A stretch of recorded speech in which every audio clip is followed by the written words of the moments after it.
चालक इस कार्यक्रम का संचालन कर रहे श्री सत्यम कटेरिया जी तथा हमारे सामने उपस्थित सभी सम्मानित सज्जनों, बहनों और भाइयों और मंच पर बैठे हुए हमारे सभी सम्मानित नेता। हमसे पहले सभी लोगों ने संविधान पर हो रहे हमले को लेकर आपसे विस्तृत चर्चा की।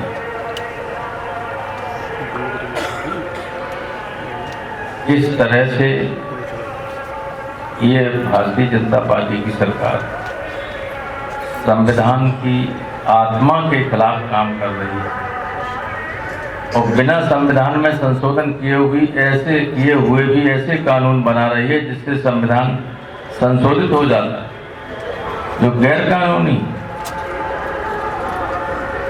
ये सब पढ़े लिखे लोग हैं, मिठाई लाल जी और ये सारे पदाधिकारी हमारे सब जानते हैं कि जो मौलिक अधिकारों का चैप्टर है वो भारतीय संविधान का सबसे महत्वपूर्ण चैप्टर है। उसमें पहले ही लिखा हुआ है, अधिकार 14 से शुरू होते 13 में लिखा हुआ है कि इस भाग में जितने भी अधिकार दिए हैं लोगों को, उनको अगर कोई कानून प्रत्यक्ष या परोक्ष रूप से छीनता है या कम करता है तो वो कानून रद्द होगा, लेकिन इसकी कोई परवाह ये सरकार नहीं करती। जैसे उसमें लिखा हुआ है कि अगर किसी व्यक्ति को पुलिस गिरफ्तार करती है तो 24 घंटे के अंदर उसको मजिस्ट्रेट के सामने प्रस्तुत करना हो। थानों में आप क्या देख रहे, 5-5, 10-10 दिन बैठाले रहते हैं, मजिस्ट्रेट के सामने नहीं जाते। संविधान में जो लिखा है, जो हमें दैहिक स्वतंत्रता दी है, जो जीवन की स्वतंत्रता दी है, उसे साफ लिखा है, लेकिन नहीं। ऐसे ही लोग आते हैं हमारे पास कि 6-6 दिन से साफ बैठाले हुए, चालान भी नहीं कर रहे, मजिस्ट्रेट के सामने भी नहीं भेज रहे। संविधान में ये लिखा हुआ है कि किसी भी आदमी को अपने ही खिलाफ गवाह बनने के लिए बाध्य नहीं किया जा सकता। लेकिन रोज ऐसा होता है कि दस्तखत करा लेती है पुलिस और कहती है निर्दोष आदमी है, उससे भी कहलवा लेती है कि नहीं मैंने ये काम किया, मैंने ये अपराध किया। कहलवा लेती कि नहीं कहलवा लेती, और संविधान में इस बात की इजाजत नहीं। तो एक नहीं, ऐसे जाने कितने हैं कानून बने। अभी CRPC IPC में संशोधन हो गया है। संविधान ने, बाबा साहब के संविधान ने हमें अधिकार दिया है कि हम अपनी बात को स्वतंत्रता पूर्वक कह सकते हैं, लेकिन ऐसा संशोधन IPC और CRPC में हो गया है कि गवर्नमेंट चाहे या कोई दरोगा चाहे तो कहेगा कि इन्होंने जो भाषण दिया था ये राष्ट्रद्रोह की सीमा में आता है, इसलिए इन पर मुकदमा कायम किया जाता है। कुछ भी आप बोलो, वो कह दें कि राष्ट्रद्रोह का ये मामला है, आजीवन कारावास की व्यवस्था। दुनिया में कहीं ऐसा नहीं, कहीं भी ये नहीं है कि जो आज कानून नहीं है वो कल बन जाता है। तो जब किस व्यक्ति ने कोई काम किया है और तब कानून नहीं था वो, तो उस पे उसने कोई कानून तो तोड़ा नहीं, कानून था ही नहीं, लेकिन 10 दिन बाद बन जाए तो उससे मुकदमा नहीं चल सकता। लेकिन अब ऐसा कर दिया कि चाहे आपने 10 साल पहले कोई काम किया हो, आज के बनाए हुए कानून के अंतर्गत अगर वो दंडनीय है तो मुकदमा चल जाए। भारतीय संविधान के बिल्कुल खिलाफ। संविधान में संशोधन लाए ही नहीं कहीं इस तरह का, ताकि जनता ने ये महसूस कर सके कि संविधान से छेड़छाड़ कर रहे हैं, घुमा फिरा के सारी व्यवस्था खत्म कर रहे हैं, सारे अधिकार लोगों को छीन रहे। आरक्षण की व्यवस्था है कि 22.5% शेड्यूल कास्ट शेड्यूल कास्ट और 27% पिछड़ों को आरक्षण दिया जाएगा नौकरियों। तो जो सत्ता में बैठे वो इससे सहमत तो है नहीं, मजबूरी है कि अगर वैकेंसी निकलेंगी तो उन्हें देना पड़ेगा आरक्षण। तो घुमा फिरा के उसको ये कर दिया कि नौकरियां आउटसोर्सिंग से मिलेंगी, मैंने सरकार नहीं, टाटा की किसी कंपनी से कह दिया कि भाई सैफई के मेडिकल कॉलेज में 60 नर्सों की जरूरत है और 100 वार्ड बॉय की जरूरत है, आप नियुक्त करके भेज दो। और वो कर रहे हैं लोग, एक भी आरक्षण की कोई गुंजाइश ही नहीं उसमें, कह रहे कि नहीं इसमें आरक्षण आते ही नहीं, लगते ही नहीं। ऐसे ही सब लोग बैठे कि संविदा पे नियुक्ति होती, संविदा में क्या आरक्षण मिल जाता है? नहीं मिलता। 90% नौकरियां जो हमारे लोग, हम सब कोई IAS IPS तो बन नहीं रहे, PCS कुछ ही लड़के आते हैं जो रिजर्वेशन था, वो भी बताऊंगा कैसे कम कर रहे हैं। जो क्लास 3 क्लास 4 और सबकी नौकरियां थी जिसमें ये गरीब लोग जाते थे, उनके बच्चों से भी छीन ली गई क्योंकि रिजर्वेशन उससे हट गया। केवल आउटसोर्सिंग के जरिए और संविदा के माध्यम से नौकरियां होने लगी। हमारे शहर में वार्ड बॉय की नियुक्ति होती है, कंपनी वाले को 1 लाख रुपया दे आता है लड़का, 1 साल के लिए अपॉइंट करता है, तनख्वाह देते हैं 10,000, 1 साल में हटा लेंगे, तनख्वाह उसे मिलेगी 1,20,000, एडवांस में रिश्वत ले ली 1 लाख, साल भर काम करेगा केवल 20,000। ये बुरा हाल है हर जगह। और जो PCS IAS पिछली साल IAS की नौकरियां थी, जो अखिल भारतीय सेवाएं जिसमें IAS आता है, IPS आता है, IRS आता है, IFS आता है और नौकरियां होती हैं, कस्टम्स की होती हैं, इसकी जो ऑडिट वगैरह करते हैं, इन सब की होती है। इसमें 50% कम कर देंगे, 50%। अगर IAS बनने थे 200 तो नौकरियां रह गई 100, तो आरक्षण गया कि नहीं गया? क्यों? आपने पढ़े लिखे लोगों ने अभी पढ़ा होगा, 15 दिन पहले सरकार ने एक तैयारी कर ली कि देश के केंद्र सरकार के 25 विभागों में जॉइंट सेक्रेटरी और डायरेक्टर सीधे अपॉइंट किए जाएंगे, जो इंडस्ट्रीज में काम कर रहे होंगे, बड़े बड़े उद्योगपतियों के यहाँ, जो स्पेशलाइज उनको कहेंगे कि वे। आप जानते हैं कि जो दिल्ली में जॉइंट सेक्रेटरी होता है वो राज्य सरकारों का प्रमुख सचिव स्तर का सीनियर IAS अफसर होता है, उसके बाद वो मुख्य सचिव ही होता है। कहाँ IAS सीनियर प्रमुख सचिव स्तर का और कहाँ बिरला, जालमिया, क्या नाम है आपका, अडानी, अंबानी, इनके फर्मों में काम करने वाले लोग ये जॉइंट सेक्रेटरी बने।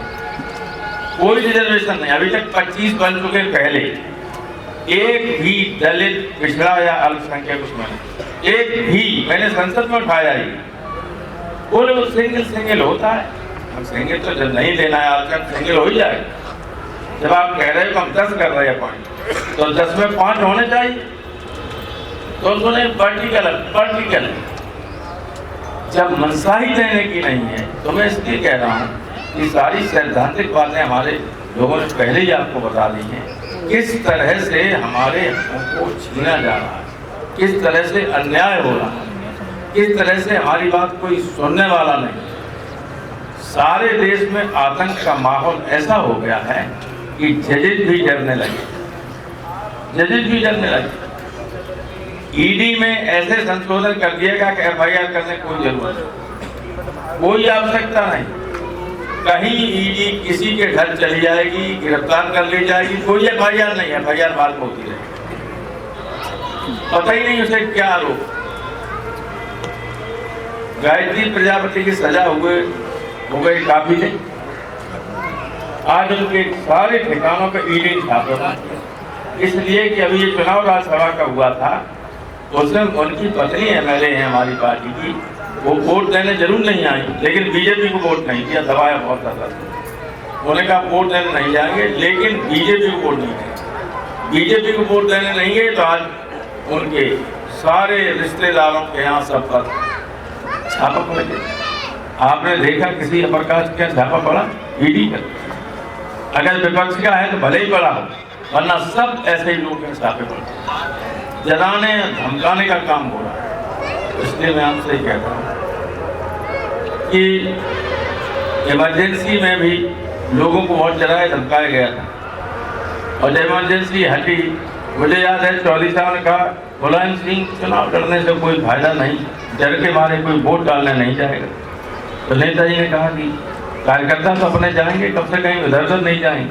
और जब चुनाव हुआ था आपने देखा क्या हुआ? गरीब हमारे उम्मीदवार थे, जनता पार्टी बनी सब मिलकर, और जब चुनाव का वक्त आया तो एक सप्ताह पहले तक सड़कों पर सिर्फ जनता पार्टी की झंडा वाली गाड़ियां, चाहे वो व्यापारी हो, चाहे किसान हो, चाहे मजदूर हो, उस पर जो कुछ था, स्कूटर, मोटरसाइकिल, गाड़ी, कांग्रेस का कहीं झंडा दिखाई नहीं पड़ा था। और पूरे उत्तर भारत में मध्य प्रदेश की छिंदवाड़ा सीट को छोड़कर एक ही एमपी कांग्रेस का नहीं था। उससे भी ज्यादा बुरा हाल इस वक्त हिंदुस्तान में है। इमरजेंसी में जो लोग गिरफ्तार हुए थे, इमरजेंसी हटते ही सब घर चले आए थे, किसी पे मुकदमा नहीं था, किसी पे मुकदमा नहीं। और तो मुकदमा जाने कितने काम हो जाता। आपको लगता है कि मजबूत कार्यकर्ता समाजवादी पार्टी का है तो 2-3 झूठे मुकदमे लिखा दिए जाएंगे, और फिरोजाबाद में तो झूठे मुकदमे लिखाने वाले 2-3 ऐसे लोग हैं जिनकी जिंदगी इसी में निकल गई कि झूठे मुकदमे लिखाओ, 10 का नाम लिखाओ, 5 को निकलवाओ, उनसे रिश्वत लो, कुछ पुलिस को दो। ये हम संभल से एमपी रहे, एक ही मामला कभी ऐसे कभी कोई नहीं कहता कि झूठा मुकदमा वाले यहाँ रोज होता मिठा पहले में रहते मैनपुरी में रहते नहीं होता। यहाँ आप देखिए बिल्कुल 100% पुलिस जानते, एसपी जानते, डीएम जानते, लेकिन कार्रवाई क्योंकि जो सत्ता पक्ष के लोग हैं और इनको ये नहीं मालूम सत्ता जब हटती है तो जनता ऐसे लोगों की खाल खींच लेती। जो अन्याय करेगा तो हम रोकेंगे भाई कुछ मत करो, लेकिन जो पीड़ित तो होगा वो मान जाएगा मेरी बात, वो तो सबक सिखाई देगा। लेकिन इतिहास से जो सीखते नहीं है उन्हें उसका दुष्परिणाम भोगना पड़ेगा। तो मैं ज़्यादा लंबी बात नहीं कहूँगा, सिर्फ आपसे ही कहना चाहता हूँ कि ये जो रोजगार है जो लड़कों को मिलता है, नौकरियाँ मिलती हैं, अगर एक आदमी को, एक घर में एक बच्चे को भी नौकरी मिल जाती है तो उसका सम्मान बढ़ जाता है समाज में। अगर कच्चा घर है तो थोड़े दिनों बाद धीरे धीरे ईंट लगने शुरू हो जाती नहीं हो जाती। ये जो 5 किलो देते हैं इससे कोई सम्मान तो बढ़ता नहीं, इससे तो सम्मान गिर और रहा है कि हाथ पहली तारीख को हाथ पकारो भाई खाने के लिए कुछ दो। कोई लड़का नौकरी में नहीं, कहीं कोई व्यवस्था नहीं। तो समाजवादी के लोग जो हैं, जो लोग बाबा साहब अम्बेडकर और डॉक्टर लोहिया के मानने वाले हैं, मानने वाले काशीराम को मानने वाले, तो ये बहन जी से समझौता हम लोगों ने किया। हमने वो सीटें दे दी थी जिन पर कभी भी एसपी नहीं, जैसे जौनपुर है, गाजीपुर है। मैंने कहा भी अखिलेश में सतीश मिश्रा, बहन जी और अखिलेश बैठे, हम बहन जी में तो हमारी सीट है, यहाँ तो आपकी कभी है नहीं, लेकिन अब जिद की तो हम समझौता तोड़ भी नहीं सकते। क्योंकि एक बार मानवर्ष है जब समझौता नेताजी ने किया था काशीराम जी से, जब सरकार हमारी बनी थी 92 में, तो मैं और मानवर बैठे 15 मिनट में, तब उत्तराखंड नहीं बना था, 425 सीटों पर समझौता कर लिया 15 मिनट। उन्होंने कहा काशीराम जी ने राम गोपाल पिछले चुनाव में जहाँ जिसको ज़्यादा वोट मिला उसकी सीट, ठीक है हो गया। 4 सीटें ऐसी थी जहाँ नेताजी ने कहा कि आप अवमान है क्या हमारे लोग जीत पाएंगे आपके नहीं, उन्होंने वो भी हमें सीटें दे समझौता हुआ। और उस वक्त जो है उन्होंने ये कहा कि समाजवादी पार्टी और बीएसपी नेचुरल अलायंस, स्वाभाविक समझौता इन्हीं के साथ हो सकता है, तो हम दोनों के हित अहित एक से। और अगर ये समझौता मानव की बीमारी का लाभ उठाकर बहन जी ने तोड़ा होता, नेताजी की सरकार ने गिराई हुई। तो जब चंद्रशेखर प्रधानमंत्री बने तो उस वक्त मानव काशीराम प्रधानमंत्री बन गए। इस देश का इतिहास बदल गया। कौन यहाँ ये दलित लोग बैठे हुए इकट्ठे जाए, आपके पास किसी के पास पैसा है कि 1 करोड़ रुपया दे आओ टिकट ले आओ।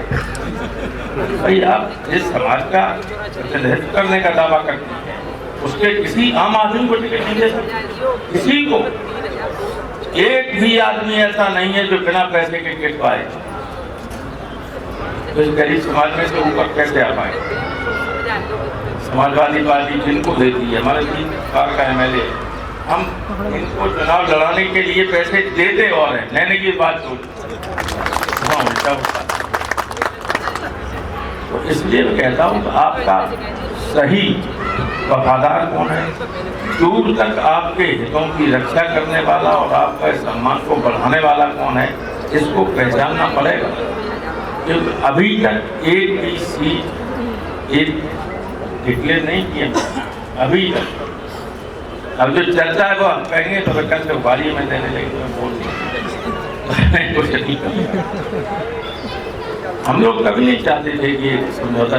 आप सब जानते, गवाह सारा देश है कि पिछले पार्लियामेंट का चुनाव होने के तत्काल बाद बहन जी ने कहा कि हमने समाजवादी पार्टी ने समझौता तोड़। आप सबको, सारे लोग बुरा लगा, सब चाहते थे आज नहीं तो कल इसके अच्छे परिणाम आएंगे। हमसे लोग पूछते कि आप BSP समझौता करें, उनके तो आप बहन जी पूछे, मैं तो यही था, मैंने तोड़ा नहीं, न मैं उनके विरोध में हूँ। उनसे पूछे करना चाहते नहीं करना, हमें कोई विरोध नहीं रहा कभी। मैंने समझौता यही था, अपने 80 सीटें दे के किया। अमरोहा हमारी सीट थी, बिजनौर हमारी सीट थी, नगीना हमारी सीट थी, सहारनपुर हमारी सीट थी, जौनपुर हमारी सीट थी और ये लालगंज हमारी सीट थी और गाजीपुर हमारी, सब दे दिए। और ये 10 नहीं होगा, बेच ही नहीं जा रहा, सब छोड़ दे, जानते जीत नहीं सकते। तो ये स्थिति है कि देश के संविधान रहेगा तो हमारे अधिकार है, संविधान नहीं रहेगा तो हमारे कोई अधिकार नहीं, हम कुछ कह ही नहीं सकते। अभी देखिए, अभी 3 दिन पहले सुप्रीम कोर्ट में आदेश दिया है, एक आदमी के खिलाफ पुलिस ने मुकदमा कायम कर दिया कि उन्होंने एक भाषण दिया था।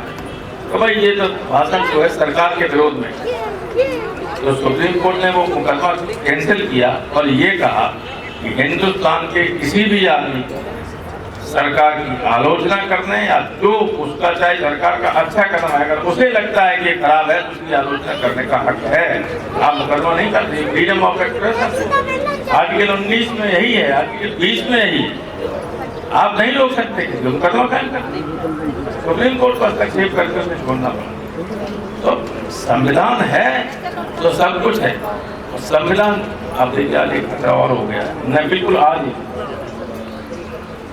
प्रधानमंत्री ने कमेटी बनाई थी, एक देश एक चुनाव, 18,000 पन्ना की आज रिपोर्ट रामनाथ कोविंद की अध्यक्षता वाली कमेटी ने राष्ट्रपति मुर्मू को सौंपी। आज इसके मालूम क्या है, राज्य विधानसभा वाले अलग में कोई सरकार वाली बंद हो गई तो चुनाव तो होते ही रहेंगे, अलग एक साथ हो नहीं सकते। ये कोई ऐसा सिस्टम हमने पढ़ा नहीं, अब पढ़ेंगे तो पढ़ने में टाइम लगेगा, तब मालूम पड़ेगा कि इसमें क्या सिफारिशें हैं। एक देश एक चुनाव तो अमेरिका में होता है, राष्ट्रपति वाला शासन प्रणाली है, प्रधानमंत्री वाली नहीं है। ये हमारे संविधान को पूरी तरह से खत्म कर देना चाहते हैं। अभी 2 दिन पहले बीजेपी के एमपी ने कहा कि हम संविधान को खत्म कर देंगे, तो तुरंत जनता में रिएक्शन होगा। तो बीजेपी ने कहा कि नहीं, ये पार्टी का बयान नहीं, कहा तक नहीं कहा, 2 दिन पहले। तो ये चल रहा है, ये कोई चुनाव छोटी चीज, चुनाव के जरिए 24 में दिल्ली की सरकार को बदलने का मौका है, संविधान को बचाने के लिए, और संविधान में जो इधर उधर तमाम कमियां करती उनको फिर से सुधारने ये वक्त है। और बीजेपी के लोग इसलिए डरे हुए हैं कि दक्षिण भारत में एक सीट नहीं मिलेगी, उत्तर में सब उन्हीं के पास थी लगभग, राजस्थान में सारी सीटें उनके पास थी, मध्य प्रदेश में एक को छोड़ के सब उनके पास थी, कर्नाटक में एक को छोड़ के सब उनके पास थी, गुजरात में सब उनके पास थी, महाराष्ट्र में 3/4 उनके पास थी, केवल 3 सीटें विपक्ष में थी। तो क्या इतनी जीत जाए? आधे भी नहीं जीते। तो सीटें जो कम हो रही हैं तो उन्हें ये लगता है कि उत्तर प्रदेश में और 25-30 सीटें कम हो गई तो गए मोदी, इसलिए सारी ताकत लगी हुई। अब फिरोजाबाद में कौन, उनका सर्वे आता है कि अक्षय जीत रहा है, आरएसएस का सर्वे कह रहा है अक्षय जीत रहा है, इसलिए टिकट नहीं डिक्लेयर कर पा रहे। किसे लड़ा किसे लड़ा, अब लंबी चोरी हमने वाले कुछ हैं, अरे साहब पुलिस की मदद करवा दो, हम सब बूथों का कैप्चर करने वाले। अब सर्वे इसने हरा दिया, बूथ करने की ये वहाँ कहते जाके लंबी चोरी था। उनके जो अपने सर्वेयर हैं आरएसएस, आप जानते हैं कैसा जहर घोलती रहती है लोगों के बीच में, धीरे धीरे धीरे धीरे धीरे धीरे घुस जाएंगे, आपके घर में जाएंगे, हाथ पैर जोड़ेंगे, एक ही बोलते, पूरे गांव के खिलाफ है तो हाथ पैर जोड़ के सब एक ही दे, ये उनकी स्ट्रेटजी है। और इस तरह से उन्होंने तमाम सीटें जीत ली। तो जितने आपके लोग आप में से घर पे कम है, बाहर चले जाते हैं, काम करने आ जाते हैं, नौकरी पे करते हैं। चुनाव से पहले 1 सप्ताह पहले लोगों को बुला लीजिएगा ताकि आपके सारे वोट पड़ सके। साइकिल को सब पहचानते हैं, सारे लोग पहचानते हैं, साइकिल ही आपके काम आएगी, ये सब आपके नेता भी बता चुके हैं। और हम आपको आश्वासन भी देते हैं कि कहीं भी अगर किसी के साथ जाती होगी, यही बीजेपी की सरकार है, लेकिन आप चखना नहीं हमसे कहे गए। अगर नहीं मिल सकते हो तो हमारे व्हाट्सएप पे भेज देना, नंबर सब लोगों के पास यहाँ है, हम तो टेलीफोन पे ही काम करते आधे से ज़्यादा। इसलिए कभी कोई संकट वाली बात आए तो हमेशा समाजवादी पार्टी रहेगी आपके बीच में, आपकी मदद करेगी। और यही शब्दों के साथ मैं पूरे से आभारी हूँ तो उन्होंने मुझे आपके बीच में आने। समाजवादी पार्टी